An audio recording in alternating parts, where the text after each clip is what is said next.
retomando então os termos de colaboração, presta João Sequeira Santana Filho. Esse é o termo de colaboração de número 7, prestado aqui na sede da Força Tarefa Lava Jato em Curitiba, no dia 7 de março de 2017, em minha presença, Roberto Henrique Pozobon e do promotor de justiça Sérgio Bruno Cabral Fernandes. Também estão presentes como defensores constituídos o senhor João Santana, a doutora Alice Brandão e o doutor Juliano Campelo Prestes.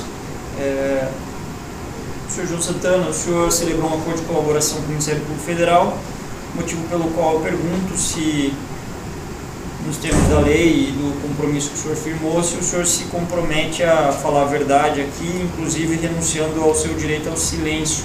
Sim. Na condição de colaborador. O senhor enumerou aqui como anexo 7 o tema campanha eleitoral de Marta Iglesias. O que o senhor teria a relatar sobre isso, senhor João Santana? É o seguinte, nós temos nos referido a um fundo do PT, coordenado pelo ex-ministro Antônio Palocci. Queria frisar que esse fundo também serviu para pagar as dívidas das campanhas da senadora Marta Suplicy, à Prefeitura de São Paulo, e da senadora Gleice Hoffmann, à Prefeitura de Curitiba. Nos dois casos, com pleno conhecimento das candidatas. Marta Suplicy, inclusive, tinha um papel mais direto de acompanhamento das transações financeiras, da gestão financeira de sua campanha, do que a Gleice Hoffmann, porque quem fazia esse papel com mais preponderância na campanha da Gleice era o seu marido, Paulo Bernardo, então ministro do Planejamento. Por diversas vezes, inclusive, eu acompanhei Mônica em cobranças junto a Paulo Bernardo, com a presença da senadora Gleice. Uma das vezes, inclusive, Paulo Bernardo nos informou de que uma dívida de 1,5 milhão, que a gente não se preocupasse com ela, porque Palocci era quem iria assumir essa dívida. Eu quero lembrar que o valor da campanha acho que em torno de 6 milhões de reais. E oficialmente se declarou 1.375.000. Qual a campanha que o senhor fez? Essa de Gleice Hoffmann. Tá. E o restante foi Caixa 2, uma parte saudada, como estou falando aqui, pelo fundo administrado por Palocci. A gente não achou estranho que essa informação do Paulo Bernardo, porque foi próprio Palocci no início que, para tentar nos convencer a fazer essa campanha, estava presente ele e Paulo Bernardo. Isso. Eu, inclusive, relutei muito em fazer essa campanha da Gleice, porque eu já estava numa campanha difícil e grande, que era a da Marta. Além disso, a Gleice não tinha a menor condição de vitória, e o próprio Paulo Bernardo e a candidata viam mais a campanha à prefeitura como um passo para uma candidatura futura a governador ou a senadora, como aconteceu, e ela saiu vitoriosa nessa campanha. No caso de Marta, ao contrário, ela acompanhava de perto, passo a passo, todas as negociações financeiras. Mônica era, como os senhores sabem, quem tratava mais no dia a dia desse tipo da gestão financeira, mas eu também acompanhava em alguns momentos. Marta, vale lembrar, que era ministra de Turismo nesse período do governo Lula. Quando ela foi me convidar oficialmente para fazer a campanha dela, ela levou o Palocci a tiracolo. O Palocci era amigo dela e ela sabia da relação antiga de Palocci conosco. E ficou lembrado o seguinte, que ela me disse que a responsabilidade do Palocci decorria tanto do compromisso que a cúpula do PT tinha com ela, como também uma espécie de dívida histórica que ela considerava que o Lula tinha por causa do apoio financeiro que ela, durante o período que ela era prefeita, ela tinha dado à campanha, a primeira campanha vitoriosa do Lula. E ela achava então que eles não iam deixá-la na mão, para usar a expressão, e portanto era uma garantia do pagamento que nós teríamos. Outro ponto também era importante para eles, que seria bastante estratégico para o PT, para o projeto de poder do PT, recuperar a Prefeitura de São Paulo, pelos motivos óbvios, pela importância política, administrativa e financeira que a Prefeitura de São Paulo tem, que estava na época na mão do Kassab, e o Kassab estava fortemente vinculado ao PSDB. Então esse é o motivo para nos dar segurança. Ela então sugeriu para a Mônica, além de dar essa garantia do compromisso de Palocci com a parte do pagamento, que procurasse o Edson Ferreira, que era na época tesoureiro do PT em São Paulo, uma pessoa bastante ligada à Marta, e o Edson ficou responsável pelo pagamento de uma parte oficial pelo diretório municipal e também uma parte extraoficial. o senhor Edson Ferreira ficou. A gente começou essa campanha, como toda grande campanha, bem mais cedo. E eu me lembro que um dado curioso, um pedido curioso que a Marta me fez, antes de começar a campanha, que nós contratássemos pela nossa empresa, pela Polis, o então marido dela, Luiz Favre, como funcionário nosso, e nós fizemos isso. Ela disse que não se preocupasse com o custo, porque seria compensado pelo uma verba extraoficial. O Favre foi contratado pela gente por R$20 mil nessa época, isso em 1988. 2008. Perdão, 2008, do R$20 mil mensais. E ficou por um período de um ano. Quer dizer, ele antes e depois da campanha, mesmo depois da campanha, ele ainda permaneceu, existe documentação, segundo Mônica, nos nossos arquivos, como funcionário. Mas ele prestou algum serviço? Nenhum. Foi uma boa pergunta, nenhum. E não ia, e a Marta, inclusive, disse que quando eu chamei a atenção disso, ela me disse, olha, não se preocupe, porque o Flávio, pelo currículo internacional dele, e ele tem um vasto currículo internacional, se pode dizer que ele dá consultoria para as suas campanhas no exterior. Então, mas nunca deu? Nunca fez, nunca trabalhou. Mas o senhor efetivamente pagava o salário dele? Pagava e com recibos e tudo. Mas era o que? Não era, um RPA? Não era com carteira assinada, era que ele tinha uma empresa, como o pessoa jurídica. Pessoa jurídica que ele recebia. Mônica pagava, recolhia impostos. Era pessoa jurídica? Não lembro, mas nós temos. Mônica tem isso, nós temos nosso arquivo. O advogado pudesse. Sim, essa é uma das provas que estamos entregando. Então, E o recurso para. A Marta falou que o senhor não precisava se preocupar com os recursos referentes a esse salário de 20 mil. Eles eram oriundos da onde? Viriam incluiria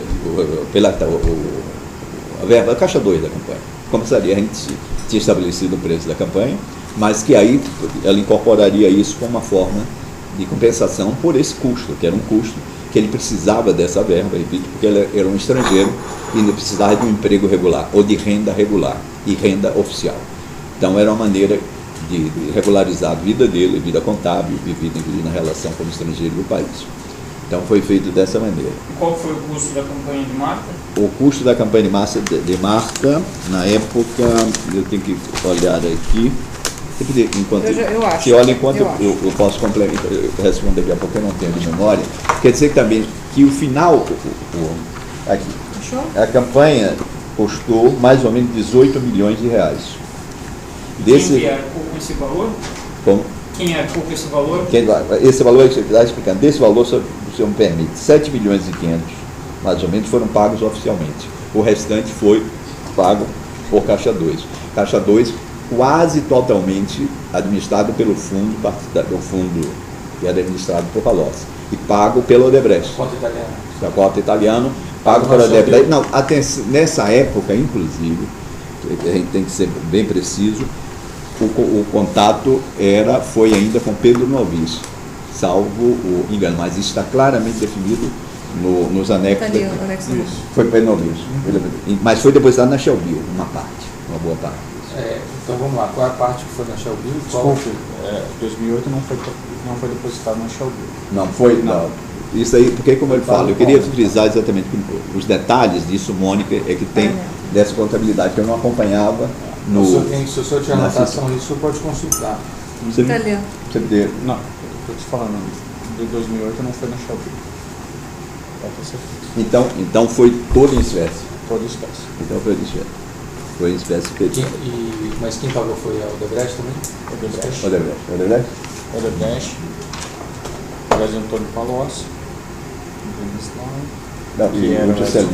O Edson. Edson não tinha conexão dele com o Odebrecht. O Edson Ferreira era dos financiadores, ele devia ter conexão com financiadores direto da Marta. E era uma parte pequena. Eu acho que na noitiva de Mônica isso tenha ficado claro, que é um detalhe que o importante que eu acho e que eu posso contribuir e reforçar é, primeiro, as duas candidatas senadoras tinham conhecimento do Caixa 2. Segundo, esse Caixa 2 principal foi administrado pelo fundo Palocci, que chama-se hoje então fundo italiano, e levou-se um período até pós-campanha para se pagar. Juntou-se aquele bolo, aquela rolagem de dívida quase eterna, que nós já falamos anteriormente. Junta presidencial, que depois foi juntando municipal, foi juntando coisa. E ontem nós tratamos disso.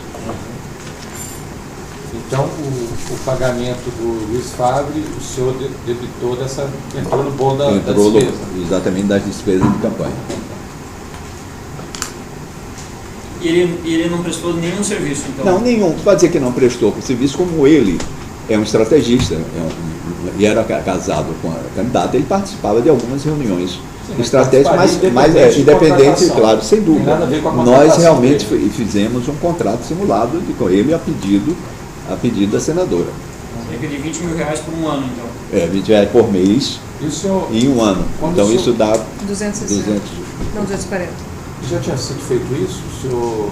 E esse tipo de contratação, comigo não. Agora eu me lembrei, foi bom o senhor perguntar, que o mesmo pedido, a Marta tinha feito a Duda Menossi, eu não era mais sócio dele. Fez a campanha da Marta. Na campanha que ele fez a segunda campanha, a campanha da reeleição da Marta, isso em 2004, se não me engano, que a Marta foi eleita prefeita em 2004. A de 2004, de reeleição que ela perdeu, foi feita por Duda. E nessa ocasião, eu soube, eu já não tinha contato com ela, mas eu soube, até foi noticiado, me parece, alguma coisa, que o Fábio foi contratado pela empresa de Mendonça também como... Mesmo esquema. Eu imagino que seja no mesmo esquema. Até porque ele não comparecia ao trabalho pelo Jean-Pierre Michel. A Marta sabia que o recurso era oriundo da Odebrecht? Nunca tratou diretamente comigo sobre isso, mas eu quase certo que sim, pelo grau de intimidade que ela tinha com Palocci, pelo o fluxo de pagamentos que acontecia. Mas, sinceramente, ela nunca me falou. Ela falou que é Palocci o responsável. De onde vinham os recursos de Palocci? Mas ela sabia que ia ser pago com as despesas de Caixa que alguém estava pagando. Que alguém estava que era Caixa 2. Isso sem dúvida. Que não era da verba oficial, não era da verba legal, que era de Caixa 2. Isso aí. Da mesma forma, a senadora Gleice tinha conhecimento que era Caixa 2. E o marido dela, o ministro Paulo Bernardo, também. Não sabia.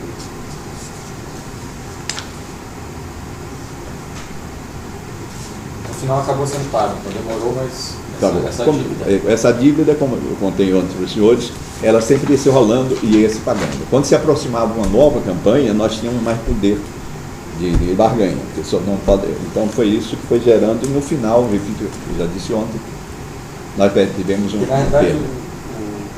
O senhor até falou que provavelmente não foi na Shelbyville, mas como rolou, acabou sendo depositado. Virou no bolo, pode ter sido para a Shelbyville, né? Eu tive ontem nas oitivas da Mônica, ela tem detalhes sobre tudo isso, principalmente os extratos. Já prestou. Está aqui.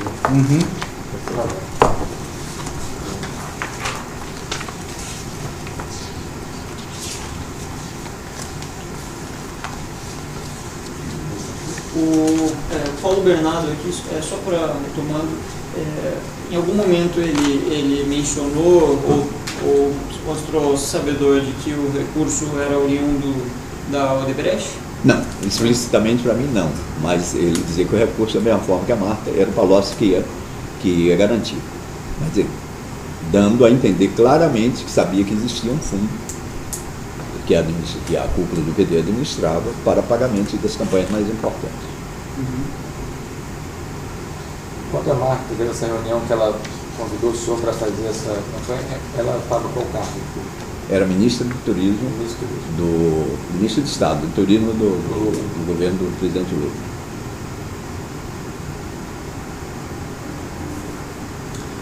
Eu não sei se o senhor mencionou do valor de cerca de 6 milhões da campanha, dos quais cerca de 1.375.000 da campanha da Gleice, né? Da Gleice, oficiais. O restante é também oriundo do Caixa 2 exatamente. Da Odebrecht? Exatamente, da conta corrente italiana. Da Gleice, né? Essa é da Gleice. Da Gleice. Da Gleice. A Marta, como foi dito, foi Foram 6 milhões. 18 milhões. 18 milhões. Mônica, inclusive, me contou que Marta, em determinado momento, falou que teve conhecimento de que o preço da Glaze tinha sido 6 milhões. E até protestou, dizia, como é que você cobra que a Glaze 6 milhões e a mim 18 milhões? E ela teve que explicar o óbvio, que São Paulo, o tamanho de São Paulo, então significa que havia um tipo de circulação de informação. Mesmo... A Marta sabia que a campanha da Glaze teria custado 6 milhões. E ela só pode ter sabido isso por uma conversa interna, porque ninguém sabia desse custo a não ser na nossa empresa, eu e Mônica, custo final, e Paulo Bernardo, Glaze e Palocci. Então houve uma conexão. Ela sabia também que a campanha dela custou 18 milhões. Sabia, está tratada diretamente com ela. Mônica tratou o preço com ela e Palocci. E foi negociada, e parece que o Edson Ferreira, eu não participei dessa negociação do preço, exatamente. Mas ela sabia. E aí Mônica disse, tempos depois ela deu uma cobrança firme. Como é que foi? 3 vezes mais caro. Nessa da Glaze, só as tratativas foram com a Glaze, hora com a Glaze e hora com o Paulo Bernardo. Com o Paulo Bernardo. Ou, às vezes que eu participei, que era já para quase o alerta vermelho e amarelo, estavam os dois. Então era eu e Mônica, e Paulo Bernardo e Glaze. E várias vezes, a maioria das vezes que Mônica estava para receber, para discutir, estava a Glaze e Paulo Bernardo. Mais alguma consideração sobre esse? Não, nossa parte não. Tá. O termo de colaboração número 7.